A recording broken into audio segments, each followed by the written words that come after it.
Is this right? Since when did I have high blood pressure? Are you sure this machine is working right? It's never this high. Do I need to go in medicine now? Is it safe without medicine? Why has my doctor told me to do this at home? And how am I supposed to do this? These are all questions I get when a patient has a high blood pressure result. I'm here today to answer these questions, along with a few simple steps to make sure that we get you the best treatment plan for your blood pressure. Hi, I'm Dr. Savoy. I'm a GP working in Manchester. Learning about when your health changes can be hard. Remembering everything that's said at the doctor's is also hard. I want to make it easier. It's important you have the information so you can make choices about your health, so that your health never scares or surprises you. Today, we're talking about blood pressure. First off, what is normal? You don't worry when your blood pressure is a little bit high, and it's actually meant to go up sometimes. You see this when you go to the doctor, or even the first time when you repeat it a few times in a row. Your blood pressure is meant to go up when you're in pain, when you have stress in your life, or even a little bit worried. Hypertension. If your doctor thinks your blood pressure has been too high for too long, that can hurt your body.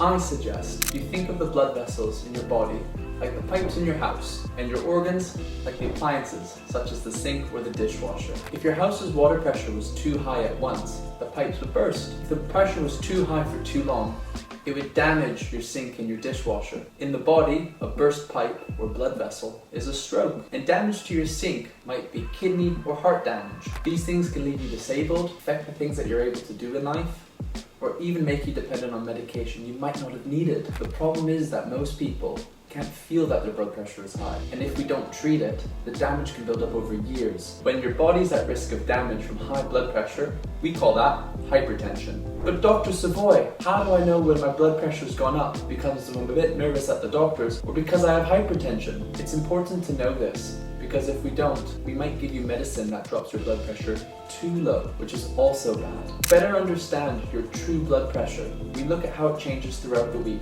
as well as the average. It's best to do these tests at home, where you'll be the most relaxed. For anyone where blood pressure is a concern, I always suggest buying your own blood pressure machine. They're cheap, and they can be bought on Amazon or from your local chemist. The electronic ones are very easy to use. It's as simple as sitting quietly in a chair with the cuff on your arm, pressing the button, and waiting a few seconds for the result. When you start your week, I want you to take 2 blood pressures at the same time each day, in the morning and in the evening. You want to pick the same time of day that will work well for you. The first result can sometimes be higher than it really is, so this is why you'll be doing it twice. I want you to do them one right after the other, but only write down the second result on your piece of paper. So what this might look like is at 7 a.m. you wake up and do 2 blood pressures, one right after the other, but you only write down the second result. Later, at 8 p.m. that night, you do another 2 blood pressures, one right after the other, only writing the second result on your paper. I'm going to go through an example with you now to see what that looks like.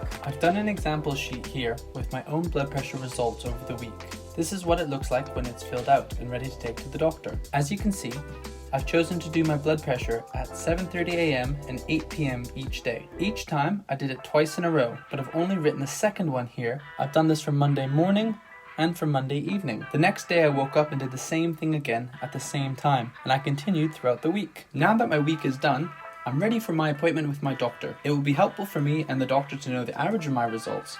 So if you are able, I'm going to show you how to do the math now. You can use a calculator, or if there's any trouble, you can bring this sheet or send in a picture during your appointment. Take your blood pressure. Your results will have a top and a bottom number, which you write together. To start, I've picked all the top numbers and added them together.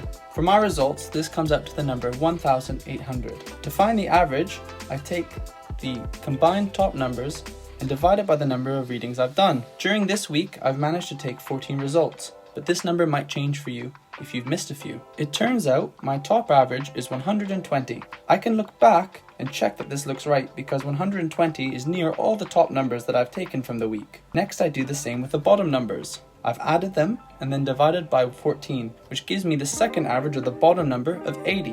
When I write the average blood pressure, I put the top average and the bottom average together, just like the ones from the week.